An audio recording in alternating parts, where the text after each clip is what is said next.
Então, até agora, nós aplicamos o princípio de transporte de Reynolds para conservação de massa e para conservação de quantidade de movimento linear. Agora vamos ver como que fica quando a gente aplicar ele para conservação de quantidade de movimento angular. A conservação de quantidade de movimento angular, às vezes também é conhecida como conservação da quantidade de momento na quantidade de movimento, porque nesse caso o movimento é conservado. E aqui tem um exemplo de vários produtos que utilizam esse princípio para gerar movimento, né? Então aqui nós temos no caso aqui de uma mangueira de jardim conectada àquele sistema que rotaciona. Então quando a gente liga a mangueira de jardim, a gente tem água que sai aqui pelo meio e essa com base nesse ângulozinho que tem aqui, o fluxo de água é distribuído e esse sistema começa a rodar, entrar em rotação, justamente à medida que a água sai pela movimentação interna da água ao longo desses tubinhos, tá? Nós temos também as bombas centrífugas, no caso, que jogam, por exemplo, bombas de máquina de lavar, né, que vai jogar a água para fora, ela também funciona com sistema de rotação. Nós temos os rotores, né, então, que são utilizados também para centrifugação de água, né? A gente pode estar rodando aqui em torno desse esse eixo vai empurrando a água e ela vai sair numa outra extremidade de um cano, né? O mesmo princípio também é usado para algumas turbinas, claro que as turbinas aí têm um processo termodinâmico envolvido um pouco mais complexo, mas também é um dos problemas, né? Então esses tipos de rotores são muito utilizados no qual a gente tem aqui uma entrada de ar e aí ou água ou de algum outro fluido e aí ele vai rotacionando, empurra esse fluido para cá e ele vai tentar fazer a saída desse fluido. E o mesmo também é um processo muito utilizado para compressores. Então, no caso, se a gente quer comprimir ar dentro de um volume, no caso aqui, se a gente estiver enchendo o pneu de um carro, ele também pode ser ligado a um sistema de rotação que vai bombear, então, o ar de uma extremidade para a outra sem deixar que ele se desenvolve, né? Então, aí, no caso, precisa de uma válvula aqui que vai bloquear e permitir que a gente passe fluido só em um sentido, assim, então, comprimindo, no caso, por exemplo, o ar dentro de um volume aqui, né? Então, se a gente quiser um ar comprimido, a gente pode usar algum dispositivo que seja baseado nesse princípio de conservação de quantidade de movimento angular. E aí, então, vamos relembrar aqui quem que seria a minha segunda lei de Newton aqui, né? Eu vou ter meu dt, da minha variação de velocidade vezes da minha massa, tá? No meu sistema, vai ser igual a variação de forças, vai ocasionar uma variação de forças no meu sistema. E aí, se essas forças estiverem sendo aplicadas a partir de uma distância r do meu centro de rotação, eu posso então calcular a quantidade de movimento angular dessa partícula, multiplicando os dois lados da expressão, então, por um r, que vai ser justamente a distância que vai estar o vetor velocidade, que vai estar no movimento da minha partícula, em relação ao centro do movimento dessa minha partícula. E aí, se eu tiver, então, R no centro do meu sistema de coordenadas, tá? Eu vou ter aqui, no caso, se eu tiver um movimento circular, eu vou ter a minha velocidade se movendo ao longo dessa trajetória em todos os pontos dessa minha partícula. E eu vou ter também algumas propriedades do movimento circular uniformemente variado, né, que vai me dar, então, a minha velocidade vai ser igual a R vezes ômega, onde o ômega é a minha velocidade angular. E aí, então, se eu multiplicar aqui o momento, né, mv, eu vou ter, que vai ser o meu momento angular, vai ser mv R vezes ômega. E aí, então, se eu quiser calcular a minha derivada temporal da minha quantidade de movimento angular, eu vou ter então essa expressão aqui que a gente tinha chegado anteriormente, tá? Que pode soar aparentemente um pouco estranha para a gente, porque, na verdade, quando a gente aplicar essa derivada aqui, a gente tem a multiplicação de dois vetores, e a gente sabe que isso daria uma derivada por partes. Porque eu teria aqui, então, a derivada de um produto vetorial seria, no caso aqui, seria o vetor vezes o meu d do meu outro vetor, mais b vezes o d do meu outro vetor, tá? Então, a gente olha essa operação aqui e soa um pouco estranho para a gente, né? Então, na verdade, se a gente fosse fazer a decomposição vetorial aqui dessa derivada, a gente teria então primeiro o meu dr dt vezes o meu v rho dv mais o meu r vezes o meu d dt de v rho dv. E não somente r vezes rho dv. Mas quem que é aqui, então, o meu dr dt? Dr dt é igual a v. E aí eu tenho que v vezes o meu vetor p, eles vão ser paralelos. Logo, isso vai ser igual a zero. Tá? Então, eu não preciso escrever essa parte da operação aqui. E aí eu fico com essa expressão aqui. Okay? Então, produto vetorial de dois vetores paralelos vão ser paralelos, então eles vão ser iguais a zero. Correto? Então, com isso, eu consigo escrever o princípio da quantidade de movimento angular para uma partícula do meu fluido, ou seja, na forma diferencial, considerando apenas uma partícula muito pequena de volume dV, eu fico com essa expressão para o princípio da minha quantidade de movimento angular. E aí, para mim, obter, então, para um sistema completo, o que eu tenho que fazer é integrar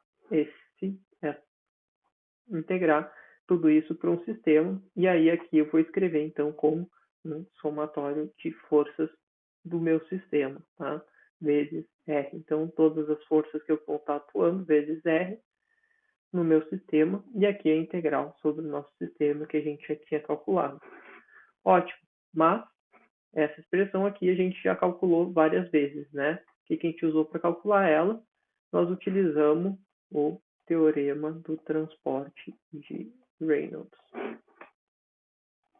E aí, antes de finalizar, só para demonstrar aqui como que vai ficar essa minha expressão, eu vou ter aqui, então, do lado esquerdo, eu vou ter a taxa de variação de quantidade de movimento do meu sistema, e aqui a soma dos torques, né? Porque nós temos R vezes o F, ou seja, distância vezes força, que é torque. Então, vai ser o somatório dos torques externos que atuam no meu sistema. E assim como a gente fez com as outras propriedades, então nós vamos utilizar o teorema de transporte de Reynolds para calcular então o princípio da quantidade de movimento angular. E aí para isso então o que nós precisamos fazer aqui é considerar o meu B como R, sendo R um vetor, vezes o produto vetorial de M vezes V. E aí, então, aqui eu vou ter que o meu B, para ter o meu B, né, eu vou ter aqui que meu Bzinho vai ser igual a N, Bzão vai ser igual a N vezes o meu Bzinho. E aí, então, eu vou chamar o meu Bzinho de R vezes produto vetorial com V. Tá? Lembrando que aqui são vetores, aqui também é vetor, tinha que estar em negrito. Tá? E aí, então, eu fico com essa expressão aqui. E aí basta agora a gente aplicar, então, onde eu tinha B, eu vou substituir por R, produto vetorial MB, e aonde eu tinha o meu Bzinho, eu vou substituir ele por R vezes B. Aqui. E aqui, então, só para deixar mais explícito, né? Aqui, quem que é o meu B, vai ser igual à integral do meu sistema. Aqui, R vezes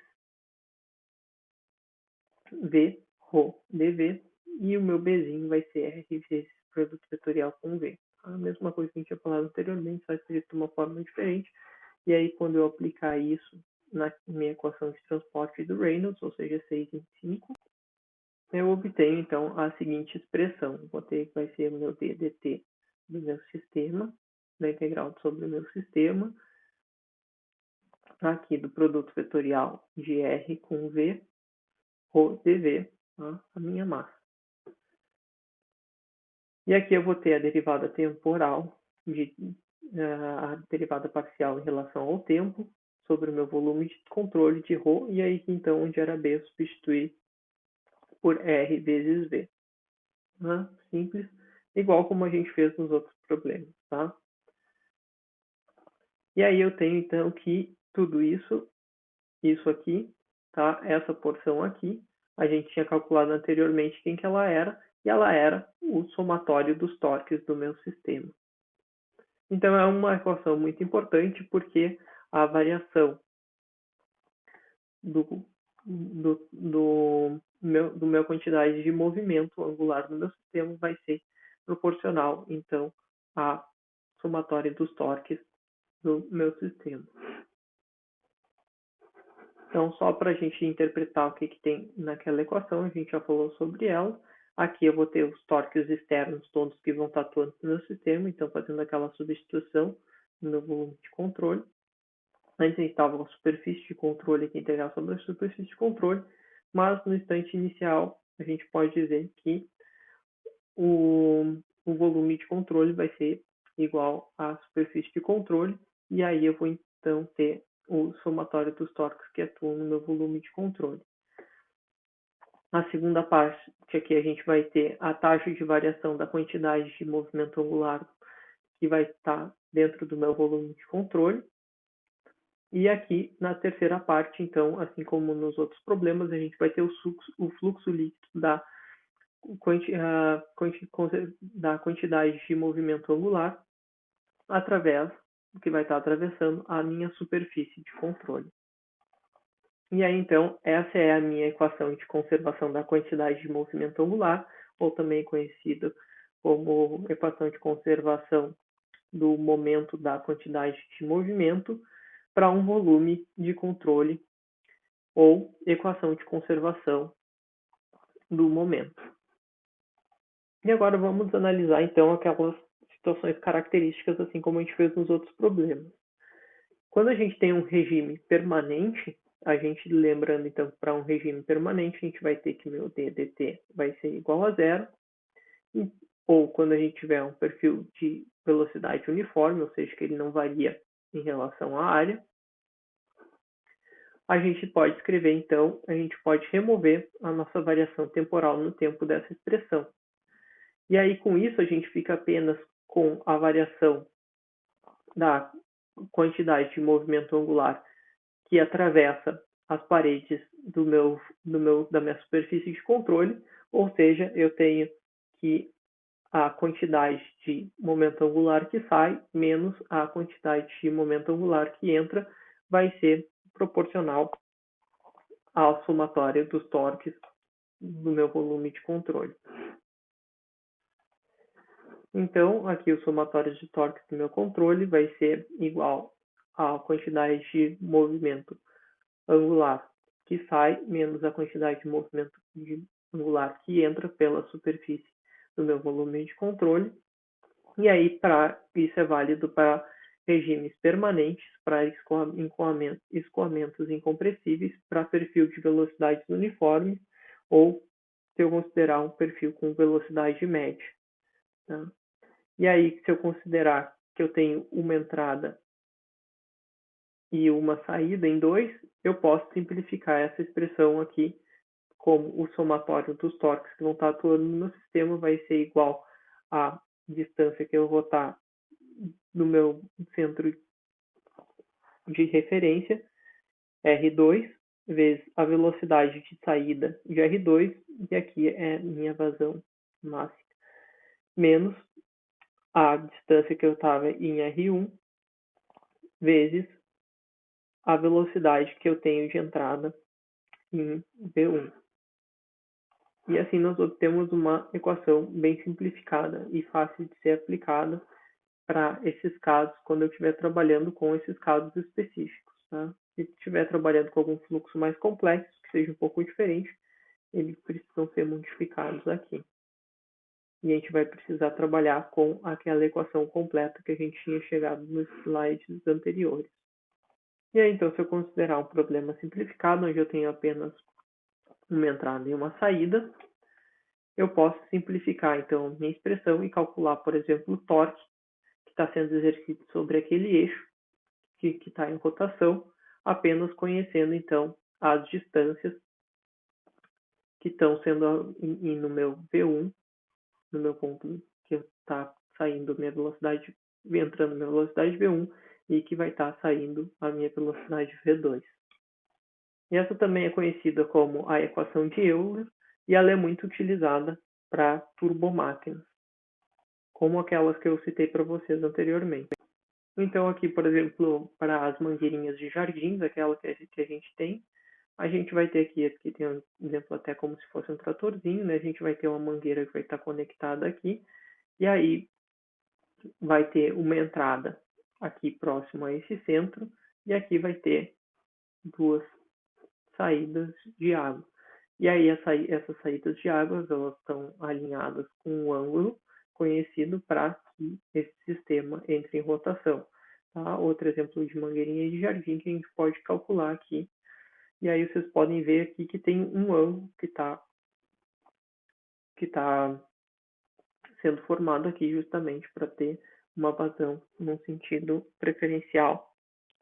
Se ela estivesse saindo aqui de forma reta, ela não tenderia a criar uma rotação, mas como ela está saindo então por essa lateral, ela vai criar um ângulo de rotação e aí ela vai começar a rotacionar em torno do seu eixo.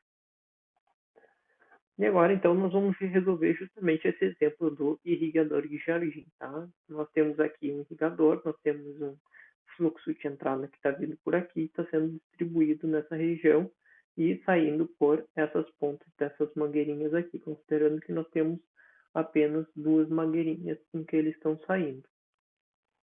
Nós vamos considerar o nosso fluxo, o volume de controle sobre todo esse espaço que está em rotação.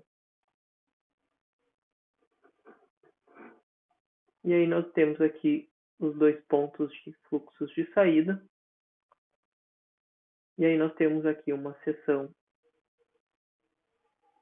1 que vai estar numa altura e uma seção 2 que vai estar em outra altura, que vai ser a altura essa que vai estar pela diferença de altura desses dois tubinhos, tá? E aí se a gente analisar então as velocidades que estão atuando no sistema, nós vamos ter a velocidade real, que é a velocidade do fluido vista de um observador em um referencial fixo em relação a esse volume de controle, então um referencial externo, que a gente vai chamar que ela vai ser igual a W, que é a velocidade com que aqui nós temos o W2 está saindo, tá? E nós temos então uma velocidade U, que vai ser igual à velocidade do volume de controle vista por um observador em um sistema de coordenadas fixos. E nós temos a velocidade absoluta do fluido, que ela é vista por um observador imóvel em relação ao sistema de coordenadas fixos. Então vamos ver aqui quais que são as condições que o problema nos fornece. Tá? Então nós temos esse pequeno regador giratório de gramado, que mostra a figura. E aí ele dá então a pressão manométrica de entrada desse tubo de 20 kPa. E a vazão volumétrica total de água que está passando por esse sistema é de 7,5 litros por minuto. Tá? Então a gente já viu que tem minutos, a gente provavelmente vai ter que transformar para segundos. E é um dispositivo que gira com uma rotação de 30 rotações por minuto. E o diâmetro que é dado aqui, o diâmetro de cada jato é de 4 milímetros. E aí ele pede para calcular a velocidade do jato em relação a cada bocal do regador, tá? A velocidade do jato em relação a cada bocal. Então aqui tem bocal 1, bocal 2, aí quer que eu calcule a velocidade em relação a esses pontos aqui, que estão num sistema de coordenadas que está girando e não estão num sistema de coordenadas que está fixo. E aí ele pede para a gente avaliar o torque de atrito no pivô do regador. Então, o torque que a força de atrito vai estar ocasionando nesse pivô aqui central. E aqui, então, eu vou aplicar as duas equações básicas que a gente já viu até agora. A primeira equação é a de conservação da quantidade de movimento angular. Então, aqui eu tenho somatórios dos meus torques sobre o meu sistema. E desse lado da equação aqui, então, eu vou ter como esse torque vai ser o fluxo do meu momento nas paredes de entrada e de saída e ao longo dentro do meu volume de controle. E essa equação aqui é a equação de conservação de massa. Agora vamos ver mais detalhadamente o que cada termo representa. Então, a primeira que nós vamos olhar aqui são as minhas forças de superfície que vão estar atuando sobre o meu sistema. Então, aqui eu tenho o torque em relação às minhas forças de superfície que vão estar atuando sobre esse meu sistema. Aqui, então, eu tenho a minha aceleração da gravidade, tá? Então, eu tenho as forças de campo que vão estar atuando no meu sistema, ou a força-peso, e aí o torque que eu vou ter em relação a essa minha força-peso. E aqui, então, eu vou ter o torque sobre o meu eixo de rotação, que é uma das coisas que a gente quer descobrir no nosso problema. Tá? Devido à força de atrito que a gente vai estar tendo. Então, é o torque devido à resistência. Essa parte aqui a gente já falou, né? O nosso teorema de transporte de Reynolds. E essa parte aqui também é a conservação de massa que a gente vai ter no meu sistema, tá? Então, essas outras partes aqui eu não vou escrever porque a gente já falou sobre elas. E agora, então, vamos avaliar então a primeira parte da questão, né? Que ela pede para a gente calcular a velocidade do jato em relação ao bocal do regador. Então, se eu considerar um fluido incompressível, ou seja, eu não tenho variação do meu volume dentro desse meu tubo, tá? Então, se o meu fluido for incompressível, no caso da água, a gente pode aproximar ela como incompressível, e a gente considerar um fluxo uniforme em cada seção, ou se a gente considerar que ele pode ser representado por um fluxo médio, e que meu ômega aqui que ele está rotacionando vai ser constante, eu posso assumir então que toda a quantidade que está entrando, a vazão máxima que está entrando no meu tubinho, aqui na minha parte de alimentação, ela vai ser igual ao que está saindo aqui na mangueirinha 1. Então eu vou ter V vezes a área em 1, mais V real aqui, que é como ele chamou, vezes a mangueirinha na parte 2, tá? Vezes a área 2, tá? E aí, como eles são simétricos, eles estão saindo, os dois estão saindo no mesmo sentido. Os dois aqui vão ser positivos. Lembra que aqui vai ter a saída aqui, né? Ela vai estar de forma positiva. E aí eu consigo descobrir quem que é essa velocidade aqui se eu souber quem que é a minha vazão de entrada. E aí todas as informações que eu precisava aqui, elas tinham sido dadas, né? A gente tinha aqui uma vazão de entrada que está chegando dessa mangueira de 7,5 litros por minuto. E a gente tem aqui a área para a gente calcular, que vai ser aqui, ele tem que o diâmetro de cada bocal vai ser igual a 4 milímetros, ou seja, eu vou ter aqui o meu diâmetro de 4 milímetros. Então, minha área nessa seção vai ser 2π vezes esse diâmetro aqui. E assim eu tenho tudo para resolver essa minha expressão. Logo, fico então com 1/2 aqui da minha vazão máxima M, que é dado, divididos por π vezes d ao quadrado dividido sobre 4, que é a minha área. Tá? Então, agora, se eu apenas substituir os valores e fizer as correções de unidades, eu vou transformar aqui de litros para metros cúbicos e minutos para segundo. Tá? Então, está aqui a conversão. E aqui eu vou, a 4π vai ser, não tem unidade, vai se manter igual, e aqui de milímetros eu vou transformar para metros. E aí, então, com isso, eu fico que o meu V real vai ser igual a 4,7 metros por segundo. Vou analisar, então, agora a segunda parte do problema, que é variar o torque no pivô do regador. E aí, para isso, nós vamos utilizar a nossa equação de conservação de quantidade de movimento angular. Aqui nós vamos considerar, então, primeiro, que todo o que está sendo transmitido aqui de força na superfície vai ser devido ao atrito que vai estar sendo transmitido nessa região aqui, tá? E essa região aqui vai estar girando livremente. Então, a única força superficial que eu vou ter atuando aqui nesse sistema vai ser a força de pressão. Tá? E se a gente considerar que ele está aproximadamente todo na mesma elevação aqui, a força de pressão que vai estar sendo exercida aqui sobre a superfície dele vai ser a força atmosférica. Tá? E aí a pressão atmosférica vai ser aproximadamente igual em todos os pontos, e aí a gente pode aproximar essa expressão aqui de zero. Ok? E a força de atrito que eu tenho aqui, ó, vocês podem observar, ela vai estar atuando no sentido contrário a essa movimentação. Então, esse meu eixo aqui ele está girando com velocidade W nesse sentido, e eu vou ter aqui, então, uma velocidade, um torque em relação ao atrito que o atrito vai estar sempre se opondo ao movimento dessa minha superfície. E aí, então, se eu tiver aqui, T vai ser o meu torque nessa região aqui, minha força de atrito que vai estar atuando nesse ponto aqui, eu posso escrever ele então como, vou pegar outra cor, e aí então aqui vai ser o produto vetorial entre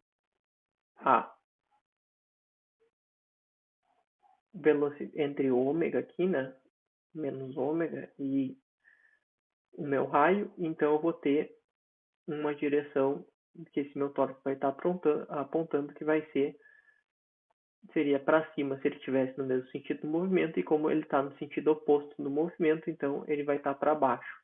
Tá? Então eu posso escrever que esse meu tal TAF aqui, metal de atrito, ou TF, tá? Vou chamar de TF ele agora, vai ser igual a menos T vezes K, o vetor direcional K. Vou botar um F aqui de friction para a gente saber que é a tal de atrito que a gente está trabalhando. E aqui eu botei o nosso sistema de coordenadas, tá? Então seria que o Y está positivo nessa direção, então o menos J seria aqui negativo nessa direção, o meu I chapéu aqui seria nessa direção, e o meu K chapéu nessa direção aqui para cima. Então, menos K chapéu seria aqui para baixo, que seria o sentido desse meu torque devido ao atrito. A minha força de gravidade aqui, ela vai estar atuando aqui, nesse ponto aqui e nesse ponto aqui, e ela vai ser igual nos dois pontos que eu vou estar movimentando o meu sistema, tá? E aí é a única força de campo que eu tenho atuando no sistema, e aí então eu vou ter R vezes G, tá? Então o meu G está apontando aqui para baixo, negativo, vezes o R, que vai ser essa distância até esse ponto de saída aqui, ela vai estar atuando num sentido, e do outro lado ela vai estar atuando no sentido menos R, então elas vão ser iguais com sinais opostos em módulo, tá?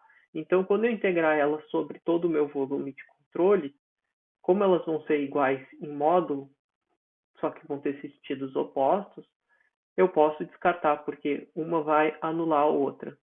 Tá? Então, aqui eu posso descartar também a minha gravidade. E aí, a única força que eu fico desse lado é a minha força de atrito. E aí, agora, para resolver e descobrir quem que é essa força de atrito, basta a gente resolver essa expressão aqui. Agora, vamos analisar, então, esse termo aqui. Tá? Esse termo aqui, se a gente considerar um regime permanente, tá, dentro desse meu regador, esse termo aqui pode ir para zero, tá? Mas como ele está rotacionando aqui, talvez não seja uma aproximação tão interessante da gente fazer, tá? Mas se a gente pensar, então, que aqui, o que esse termo está falando? É a variação da quantidade de volume vezes o meu vetor em relação a R que está saindo, tá? Se a gente considerar que ele está se movimentando com uma velocidade angular constante, eu posso assumir que o que está entrando aqui, tudo que está entrando aqui, ele vai estar saindo nesses dois pontos aqui. Se eu não tiver nenhuma variação em relação a R da minha quantidade de líquido, de água que está sendo armazenado, se eu não estiver armazenando nenhum pouco de água lá, se não tiver nenhum vazamento nessas extremidades aqui, eu posso considerar que isso aqui se mantém constante, tá?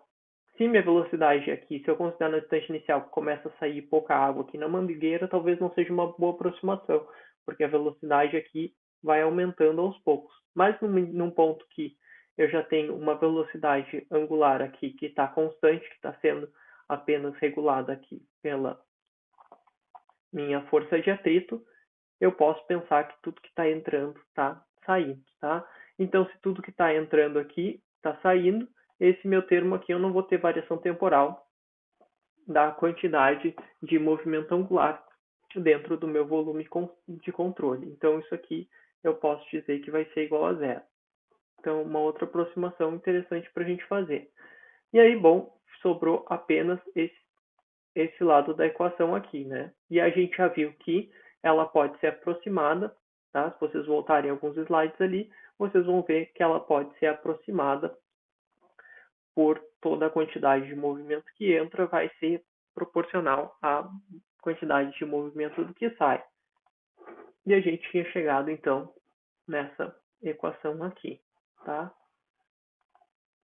E aí, para calcular, então, o último termo da equação, se a gente colocar o nosso R, tá? Se a gente colocar o nosso R nesse ponto aqui e tentar calcular o torque em relação a esse R aqui, tá? A distância sobre o eixo de rotação aqui vai ser muito pequena, tá? E aí, se a gente for tentar calcular o torque utilizando o torque vezes o raio dessa força de atrito que está sendo exercida aqui, vai ser igual a zero, tá? Porque o meu R vai ser igual a zero. Então, para calcular esse torque, é mais interessante se a gente colocar o nosso centro de referência em algum ponto aqui, de forma que eu consiga ter um comprimento L aqui. Então, vai ser a força que esse movimento aqui vai estar causando nesse centro de rotação aqui. E assim eu consigo calcular a força de atrito aqui devido ao movimento dessa saída, da saída que está ocorrendo nesse ponto aqui. E aí, quando eu fizer isso, eu vou ter uma nova velocidade, tá? Então, eu vou ter a velocidade em J, que é a minha velocidade instantânea do jato em relação ao meu sistema de referência externo, que vai ser igual a velocidade real que eu tinha medido anteriormente, que estava saindo aqui desse jato pelo meu fluxo, que a gente tinha calculado em relação ao observador externo, mais a velocidade que eu vou ter aqui da minha extremidade que vai estar se deslocando, tá? E aí, então, eu vou calcular quem que é cada um desses valores no meu sistema de coordenadas x, y e z. E a gente tem que lembrar aqui, então, que esse ponto aqui, em relação a esse sistema de coordenadas, ele vai estar com uma altura de um ângulo alfa. Então, para calcular aqui esse comprimento aqui, eu vou precisar, então, eu vou ter o meu seno de alfa que vai me dar essa altura aqui, tá? Isso no meu sistema I. E para o meu sistema J, como eu não estou trabalhando com coordenadas esféricas, eu vou ter o meu cosseno de alfa. Vou ter o meu cosseno de alfa aqui. Sempre. Na verdade, sempre o cosseno de alfa aqui, tá? E aí aqui, quando eu estiver calculando aqui em K, aí sim eu vou ter o meu seno de alfa, porque vai ser na vertical. E aqui eu tenho o I de J no horizontal. Então, em relação a aqui. E aí, quando eu estiver calculando aqui, sempre na vertical vai surgir o meu cosseno de alfa. E aí, para o meu ponto I e J ainda, eu vou estar variando em função de θ. Tá? Então, eu vou ter o seno de θ para I e cosseno de θ para J. E aqui para cá, como eu não tenho a única elevação que eu tenho, a variação que eu vou ter em relação a esse ponto aqui em K, vai ser sempre constante, então eu fico apenas com essa variação em alfa, tá? Então o meu K não está variando ali. E aí aqui eu fico ainda com as minhas coordenadas de I ômega R seno de θ vezes J ômega R cosseno de θ. Agora eu vou juntar todos os termos que tiverem seno de θ e todos os termos que tiverem cosseno de θ. E aí, com isso, eu descubro quem são as minhas componentes I, J e K do meu vetor velocidade J, V de J. E agora o que eu preciso fazer, então, é calcular qual que é o meu produto vetorial de V em relação ao meu R até esse ponto B, tá? Então, se eu calcular aqui o meu produto vetorial, eu vou ter o meu VJ vezes o meu R até esse B, para resolver, então, aquela equação que eu tinha visto antes, em que o meu vetor aqui, R, vai ser IR cosseno de θ mais JR seno de θ, tá? E aí, se a gente fizer, então, esse produto vetorial aqui, a gente vai obter a seguinte expressão, tá? Eu vou deixar vocês fazerem, ou vocês podem acompanhar pelo livro ali, que ele abre um pouco mais, mas o ideal é vocês fazerem. E aí, então, vamos substituir essa expressão aqui dentro daquela integral que a gente estava calculando. E sobre a minha superfície de controle, eu vou ficar com R vezes o meu V, que a gente calculou aqui em cima. Tá? Eu vou substituir aqui. E aqui, observem que a gente tem uma integral em relação à área que a gente já tinha calculado.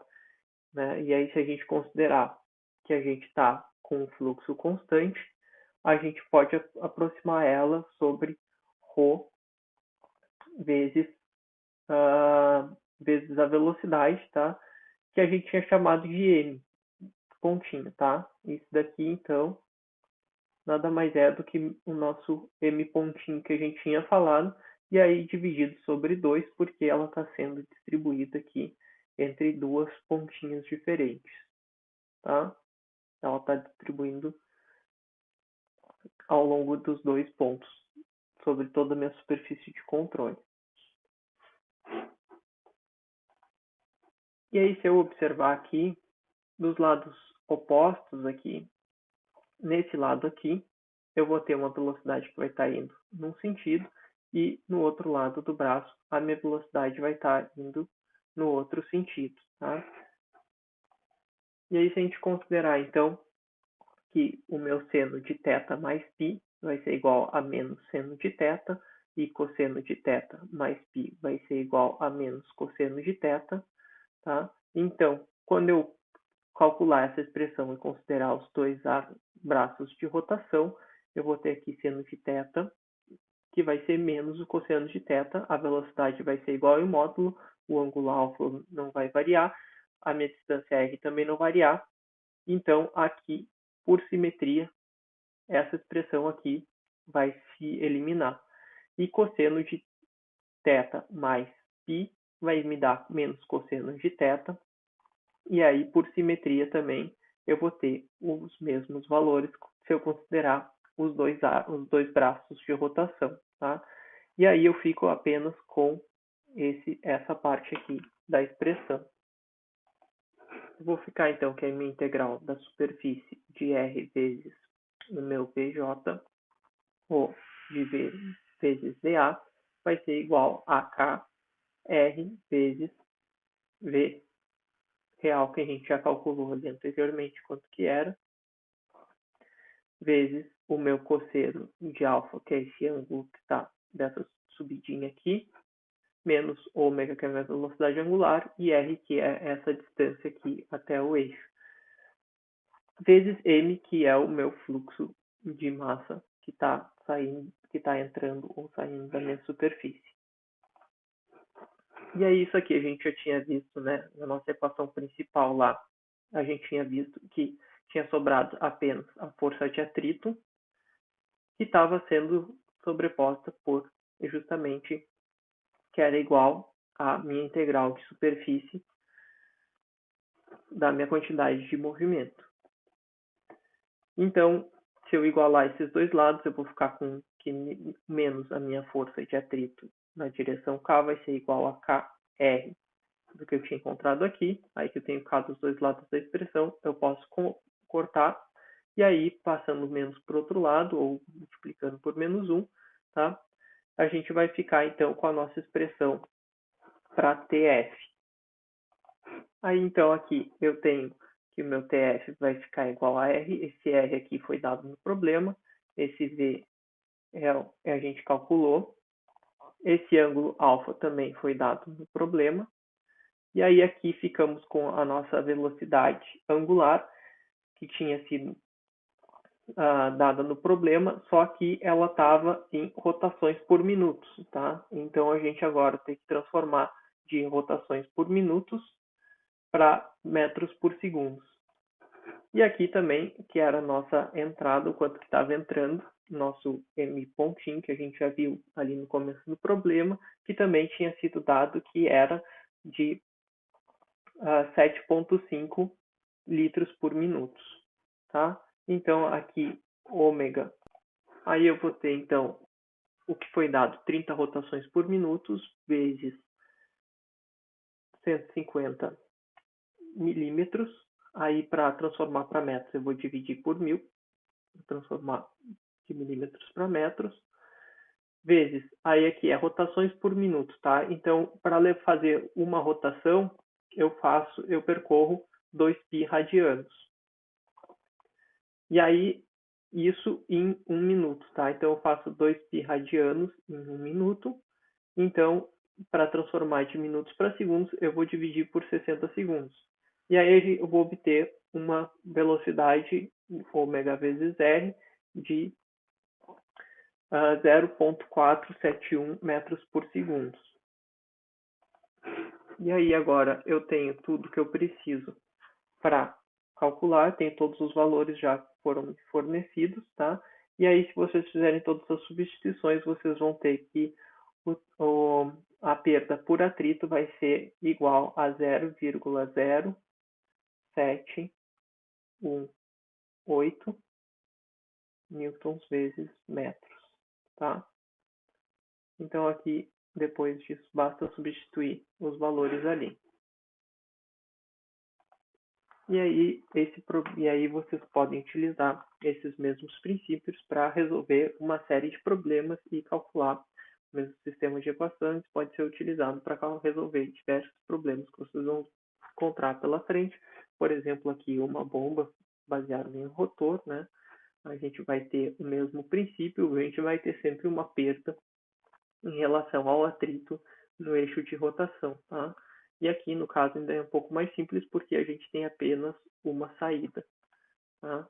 Então, seria um exemplo de um ventilador, tá? E aí um rotor de ventilação, que vai estar jogando esses dutos de ventilação, que vão estar, que a gente põe no alto das indústrias, normalmente vocês vão encontrar na saída dos prédios, tá? E eles vão ter sempre um ângulo desses da pazinha e vocês vão conseguir resolver uma série de problemas e sempre calcular. E é sempre melhor, quanto for menor a taxa de perda por atrito, sempre vai ser mais eficiente o movimento desse rotor, tá? Então aqui um outro exemplo de bomba, tá? Aqui bomba, vocês também vão ter esse princípio aí, um princípio muito parecido, vai ser usado em turbinas, né? Então aqui a bomba, se vocês considerarem uma bomba, vocês vão ter aqui uma bomba de água, por exemplo, aqui pode estar entrando água, ela vai entrar, vai passar por dentro dessas canaletas aqui, vai ter esse sistema que vai estar girando, e aí vai jogar a água para cima ou para o lado, dependendo do motor que a gente está trabalhando, tá? E aí tem outros problemas ali que vai ficar como atividade para vocês, vão fazer parte da lista quando a gente estiver considerando um rotor, tá? E aí quando vocês tiverem um rotor, vocês vão ter uma variação aqui interna, vocês vão ter um diâmetro interno para considerar e um diâmetro externo que vai ser na extremidade oposta dessas pás, tá? E aí ele pode ser usado, dependendo do sentido de rotação, tanto para tirar ou colocar fluido no sistema. E agora nós vamos ver então como que se aplica o princípio de conservação de energia, que está baseado na primeira lei da termodinâmica. Mas eu vou gravar isso no próximo vídeo.